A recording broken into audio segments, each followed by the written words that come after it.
पूरे यार अभी यही बताएंगे, कर्नाटक के लोग बताएंगे, हम जान पाएंगे। आप क्यों आए थे, क्या बात है? अपने लोग में बैठे कौन लोग अभी बताइए, तो जिम्मेदारी यहाँ की लोकल पुलिस की है। चूंकि मैम ये लोकल पुलिस की जिम्मेदारी है कि यहाँ पे कोई सपोर्ट परपज नहीं है, ये लोकल पुलिस की जिम्मेदारी है और ये पूर्ण रूप से सरकार की मिली भगत से चित्रण बिल्कुल जो यहाँ की गवर्नमेंट की जिम्मेदारी है, जो भी हुआ गवर्नमेंट की जिम्मेदारी है ये सर प्रॉपर। और ये किसान के आंदोलन को दबाने का साजिश है, कोई कालस से किसान का आंदोलन Down, down, Rakesh Tikari, down, down. Modi, Modi, Modi jai, Modi jai, Modi zindabad, Modi zindabad, Modi zindabad. जैसा आप सभी को पता है, जो घटनाक्रम आज हुआ दिन में, वो अपने आप में साबित करता कि देश से डेमोक्रेसी खत्म हो रही है। अगर कोई व्यक्ति प्रेस के माध्यम से अपनी बात नहीं कह सकता, तो उस देश में हम नहीं कह सकते कि प्रजातंत्र उस देश में है। विरोध होते हैं, लेकिन विरोध का तरीका ये नहीं होता। हम अपनी बात कह रहे हैं प्रेस के माध्यम से, किसी को एतराज है वो प्रेस के माध्यम से अपनी बात को रखे, लेकिन प्रेस में इस तरह की गुंडागर्दी करना, मैन हैंडलिंग करना और सीधा जानलेवा हमला करना, अगर राकेश टिकैत जी ने वो अपने हाथों पे नहीं लिया होता तो सर को फाड़ देता वो माइक। इनके स्वेलिंग देखो, ये इतना प्रेशर से और इतना तेजी के साथ उसने मारा है कि सर फट जाता तो कुछ भी घटना हो सकती थी।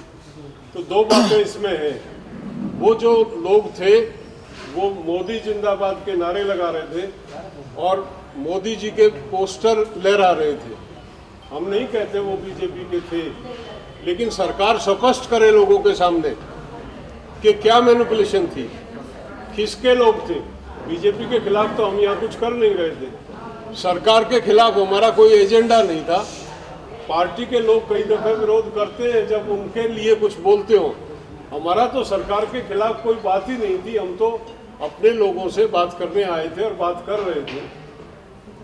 लेकिन इस तरह का जो व्यवहार किया गया, एसआर बोमई जी का बेटा है ये आपका मुख्यमंत्री, उनके साथ हम बहुत दिन रहे, भले आदमी थे। अपने पिता के निश्चित तौर पे कुछ गुण इनमें भी होंगे। उनकी नाक के नीचे ये घटनाक्रम हुआ, उनका दायित्व बनता है कि इसमें दूध का दूध और पानी का पानी करें, लोगों के सामने लेके आया जाए कि ये षड्यंत्र किसका था। ये षड्यंत्र था, सोचा समझा षड्यंत्र था, और इसके पीछे घटिया राजनीति निकल के आएगी। अगर सरकार इसमें जांच कराती है तो हम निष्पक्ष जांच कराने की सरकार से मांग करते हैं।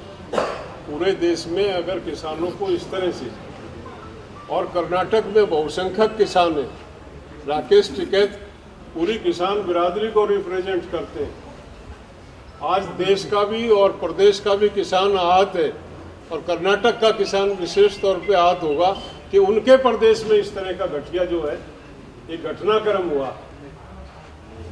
खामियाजा भुगतना पड़ेगा जो इस तरह की शक्तियां हैं, लेकिन निर्भर करता है सरकार पे। सरकार अपना चेहरा साफ करे, क्योंकि सरकार का नाम लेके इस घटनाक्रम को अंजाम दिया गया। मुलजिम पुलिस के पास है, ये बात देश और प्रदेश के सामने आनी चाहिए कि कौन था, किसका षड्यंत्र था और किस वजह से ये किया गया। सभी का धन्यवाद।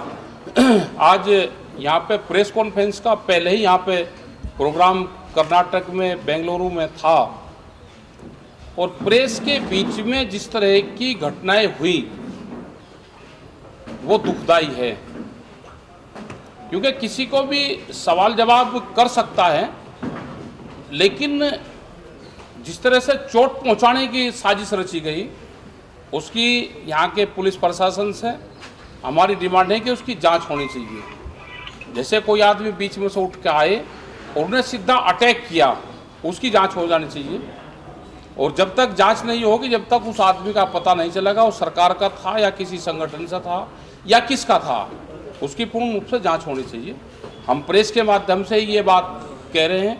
हम उनके अभी नाम नहीं जानते कौन वे हैं, लेकिन उन्हें सीधा अटैक उनके टारगेट पर हम थे, क्योंकि हम तो बोल भी नहीं रहे थे, हमारा तो नंबर था भी नहीं। युद्धवीर सिंह बोल रहे थे, कविता जी बोल रही थी, और अटैक उन्होंने हम पे किया। तो इसका मतलब फर्स्ट फेज में हम लोग थे वहाँ पे, पूरा जो रंग था, जो कलर था वो डाला, और सीधा वहाँ से माइक उठाकर उन्हें चोट पहुँचाने की वो करी। अगर हाथ नहीं आगे करते तो सीधा सिर में वो लग रही थी। तो पुलिस से यह है कि उसकी जांच होनी चाहिए, और पुलिस पूर्ण रूप से इसमें फेलियर रही है यहाँ की। ಮಾತುಕತೆಯಲ್ಲಿ ಬರುವಂತಹ ನಮ್ಮ ರಾಷ್ಟ್ರೀಯ ನಾಯಕರ ಹೆಸರುಗಳು ಯುದ್ಧವೀರ್ ಸಿಂಗ್ ಅವರದು, ರಾಕೇಶ್ ಟಿಕಾಯತ್ ಅವರದು ಮತ್ತು ಕವಿತಾ ಕುರುಗಂಟಿ ಅವರದು, ಇವರೆಲ್ಲರ ಪ್ರಾಮಾಣಿಕತೆಗೆ ಮತ್ತು ಅವರ ಹೋರಾಟದ ಏನು ಸುದೀರ್ಘವಾದಂಥ ಏನು ಹೋರಾಟ ನಡೆದಿತ್ತು ಕಳೆದ ಒಂದು ವರ್ಷಗಳಕ್ಕೂ ಹೆಚ್ಚು ಕಾಲ ದೆಹಲಿಯ ಸುತ್ತ, ಅದಕ್ಕೆ ಮಸಿ ಬಳಿಯುವಂಥ ಕೆಲಸ ಏನು ನಡೆದಿದೆ ಅದಕ್ಕೆ ನಾವು ಪ್ರತಿಕ್ರಿಯೆ ಕೊಡಬೇಕು ಮತ್ತು ನಮ್ಮ ಕಾರ್ಯಕರ್ತರಿಗೆ ಒಂದು ಸ್ಪಷ್ಟೀಕರಣ ಕೊಡಬೇಕು ಅಂತ ಹೇಳಿ ಇವತ್ತು ಆತ್ಮಾವಲೋಕನ ಮತ್ತು ಸ್ಪಷ್ಟೀಕರಣ ಸಭೆಯನ್ನು ಕರೆಯಲಾಗಿತ್ತು. ಜೊತೆಗೆ ಒಂದು ಪತ್ರಿಕಾಗೋಷ್ಠಿಯನ್ನು ಕೂಡ ಕರೆಯಲಾಗಿತ್ತು. 12:15 ಪತ್ರಿಕಾಗೋಷ್ಠಿ ಶುರು ಆಯಿತು. ಯುದ್ಧವೀರ್ ಸಿಂಗ್ ಅವರು ಮಾತನಾಡೋಕ್ಕೆ ಶುರು ಮಾಡಿದರು. ನಂತರ ಕವಿತಾ ಕುರುಗಂಟಿ ಅವರು ಮಾತನಾಡ್ತಿದ್ರು. ಅದು ಮಾತನಾಡ್ತಿರುವಾಗ ನಮ್ಮ ಮಾಧ್ಯಮ ಮಿತ್ರರಿಗೆ ಕೆಲವರಿಗೆ ಅರ್ಥ ಆಗ್ತಿಲ್ಲ ಅನ್ನುವಂಥ ಭಾವನೆಯಿಂದ ಅವರು ತೆಲುಗಲ್ಲಿ ಮಾತಾಡೋಕ್ಕೆ ಶುರು ಮಾಡಿದ್ರು. ನಡುವೆ ಪತ್ರಕರ್ತರ ಹಾಗೆ ನಟನೆ ಮಾಡಿಕೊಂಡು ಒಂದಷ್ಟು ಜನ ನೋಟ್ ಪ್ಯಾಡ್ಗಳಲ್ಲಿ ಬರ್ಕೊಂಡು ಮಧ್ಯದಲ್ಲಿ ಒಂದಷ್ಟು ಜನ ಕೂತಿದ್ರು. ನಾವು ಅವ್ರನ್ನೆಲ್ಲ ಪತ್ರಕರ್ತರೇ ಅಂತ ಅಂದ್ಕೊಂಡ್ವಿ, ನಾವು ಎಲ್ಲ ಮಾಧ್ಯಮ ಮಿತ್ರರೇ ಅಂತ ಅಂದ್ಕೊಂಡ್ವಿ. ಅವ್ರು ಯಾವಾಗ ತೆಲುಗಲ್ಲಿ ಶುರು ಮಾಡಿದ್ರು, ಅಲ್ಲಿ ಆ ಮೂಲೆಯಿಂದ ಒಬ್ಬ ವ್ಯಕ್ತಿ ಎದ್ದು ನೀವು ಕನ್ನಡದಲ್ಲಿ ಮಾತಾಡಬೇಕು, ಕರ್ನಾಟಕದಲ್ಲಿದ್ದೀರಿ ಅಂತ ಕೂಗಾಡೋಕ್ಕೆ ಶುರು ಮಾಡ್ದ. ಅದ್ರ ಪಕ್ಕದಲ್ಲಿ ಇದ್ದಂಥ ಇನ್ನೊಬ್ಬ ವ್ಯಕ್ತಿ ಮತ್ತೆ ಇನ್ನೂ ಏನೇನೋ ಮಾತಾಡೋಕ್ಕೆ ಶುರು ಮಾಡ್ದ, ಕನ್ನಡದಲ್ಲಿ ಮಾತಾಡಿ ನೀವು ತೆಲುಗಲ್ಲಿ ಮಾತಾಡಬೇಡಿ ಅಂತ. ಅಲ್ಲಿ ಇಬ್ಬರು ಎದ್ರು. ಅದರಲ್ಲಿ ಒಬ್ಬ ವ್ಯಕ್ತಿ ಇಲ್ಲಿ ಬಂದು ಒಂದು ಮೈಕ್ ಇತ್ತು, ಮಾಧ್ಯಮದ ಒಂದು ಮೈಕ್ ಇತ್ತು, ಮೈಕ್ ತೊಗೊಂಡು ರಾಕೇಶ್ ಟಿಕಾಯತ್ ಅವ್ರಿಗೆ ಹೊಡೆಯೋಕ್ಕೆ ಬಂದ. ಇವರು ಕೈನ ಅಡ್ಡ ಹಾಕಿದ್ರು, ಅವ್ರಿಗೆ ಕೈ ಪೆಟ್ಟಾಗಿದೆ. ನಂತರ ಈ ಮೂಲೆಯಿಂದ ಒಬ್ಬ ಬಂದಂಥ ವ್ಯಕ್ತಿ ಮಸಿ ತಗೊಂಡು ಅವ್ರಿಗೆ ಮತ್ತು ಯುದ್ಧವೀರ್ ಸಿಂಗ್ ಅವ್ರಿಗೆ ಮತ್ತು ಅವ್ರ ಹಿಂದೆ ನಮ್ಮ ನಂದಿನಿ ಜಯರಾಮ್ ಅವ್ರು ಕೂತಿದ್ರು, ಅವರ 3 ಜನಕ್ಕೂ ಇನ್ನು ಮಸಿ ಎರಚ್ತಾ ಮತ್ತು ಅಕ್ಕಪಕ್ಕ ಇದ್ದವ್ರು ಎಲ್ರಿಗೂ ಅದು ಮಸಿ ಆಯಿತು. ನಂತರ ಇಲ್ಲಿ ನಾವೆಲ್ಲ ಗಾಬರಿಯಿಂದ ತಬ್ಬಿಬ್ಬಾಗಿ ನಾವು ಚಲಾಪಿಲಿ ಆದ್ವಿ. ಮತ್ತೊಬ್ಬ ವ್ಯಕ್ತಿ ಚೇರನ್ನ ತಗೊಂಡು ನಮ್ಮ ಇದ್ದಂಥ ಎಲ್ಲ ಕಾರ್ಯಕರ್ತರ ಮೇಲೆ ಹಲ್ಲೆ ಮಾಡೋಕ್ಕೆ ಶುರು ಮಾಡ್ದ, ಎಲ್ಲ ಕಾರ್ಯಕರ್ತರ ಮೇಲೆ ಹೊಡೆದಾಡೋಕ್ಕೆ ಶುರು ಮಾಡ್ದ. ಮತ್ತು ನಮ್ಮ ಕಾರ್ಯಕರ್ತರು ಅವನಿಗೆ ಹೊಡೆಯೋಕ್ಕೆ ಶುರು ಮಾಡಿದ್ರು. ಪೊಲೀಸ್ನವರಿದ್ದರು, ಕೊನೆಗೆ ಅವ್ರನ್ನ ವಶಕ್ಕೆ ತಗೊಂಡ್ರು. ಆದರೆ ಹೋಗೋಕ್ಕಿಂತ ಮುಂಚೆ ಅವ್ರು ಕೂಗಿದ್ದಂಥ ಘೋಷಣೆ ಜೈ ಮೋದಿ, ಜೈ ಮೋದಿ, ಜೈ ಮೋದಿ ಅಂತ ಅಂದ್ಕೊಂಡು ಆಚೆ ಹೋದರು. ಅವ್ರ ಜೊತೆ 2 ಮಹಿಳೆಯರು ಕೂಡ ಬಂದಿದ್ರು. ಈ ಘಟನೆ ಬಗ್ಗೆ ಇವತ್ತು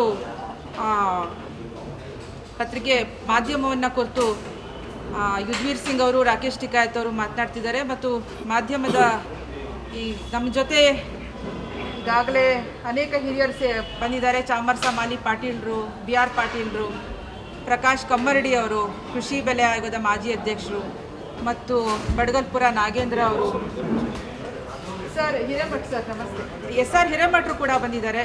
ಬಯ್ಯಾರೆಡ್ಡಿ ಅವ್ರನ್ನೂ ನೋಡಿದೆ, ಬಯ್ಯಾರೆಡ್ಡಿ ಅವರು ಬಂದಿದ್ದಾರೆ.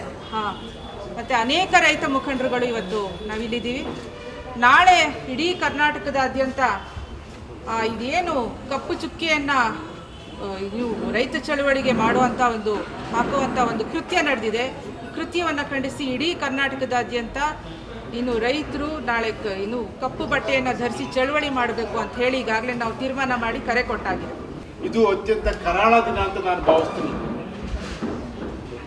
ದೇಶದ ರೈತ ನಾಯಕರು, ರೈತ ಮುಖಂಡರು 1 ವರ್ಷಗಳ ಕಾಲ ಚಾರಿತ್ರಿಕ ಹೋರಾಟವನ್ನು ಮುನ್ನಡೆಸಿದಂಥ ರಾಕೇಶ್ ಟಿಕಾಯತ್ ಮೇಲೆ ಮಾಡಿರತಕ್ಕಂಥ ಈ ಅವಮಾನ ಒಬ್ಬ ವ್ಯಕ್ತಿ, ಒಬ್ಬ ಮುಖಂಡ ಮೇಲೆ ಮಾಡಿರತಕ್ಕಂಥ ಅವಮಾನ ಅಲ್ಲ, ದೇಶದ ರೈತ ಚಳವಳಿ ಮೇಲೆ ಮಾಡಿರತಕ್ಕಂಥ ಅವಮಾನ ಅಂತ ನಾನು ಭಾವಿಸ್ತೀನಿ. ಅನ್ನದಾತರ ಮೇಲೆ ಮಾಡಿರತಕ್ಕಂಥ ಅವಮಾನ ಅಂತ ಭಾವಿಸ್ತೀನಿ. ಅದರ ಸಂಪೂರ್ಣ ವಿವರ ನಮಗೆ ಗೊತ್ತಿಲ್ಲ. ಕರ್ನಾಟಕದಲ್ಲಿ ಇದು ಆಗಿರೋದು ಅತ್ಯಂತ ದುರದೃಷ್ಟಕರ. ಇದು ಯಾರೇ ಮಾಡಿರಲಿ ಅವರಿಗೆ ಸರಿಯಾದ ರೀತಿಯ ಶಿಕ್ಷೆ ಆಗಬೇಕು. ಈ ಹಲ್ಲೆಯ ಒಂದು ಪಾಠ ಯಾವ ಶಕ್ತಿಗಳು ಇದ್ರ ಹಿಂದಿದ್ದಾರೆ ಆ ಶಕ್ತಿಗೆ ಸರಿಯಾದ ಪಾಠ ಆಗಬೇಕು ಅಂತ ಹೇಳ್ತಾ, ಕರ್ನಾಟಕದಲ್ಲಿ ಆಗಿರೋದ್ರಿಂದ ರಾಷ್ಟ್ರ ಮಟ್ಟದ ನಾಯಕರು ಇಲ್ಲಿ ಬಂದಿದ್ದು ಆಗಿರೋದ್ರಿಂದ ಬಹುಶಃ ನಾವು ಇದು ದುರದೃಷ್ಟಕರ ಅಂತ ಅವ್ರಿಗೆ ಕೇಳ್ತಾ ಅವ್ರು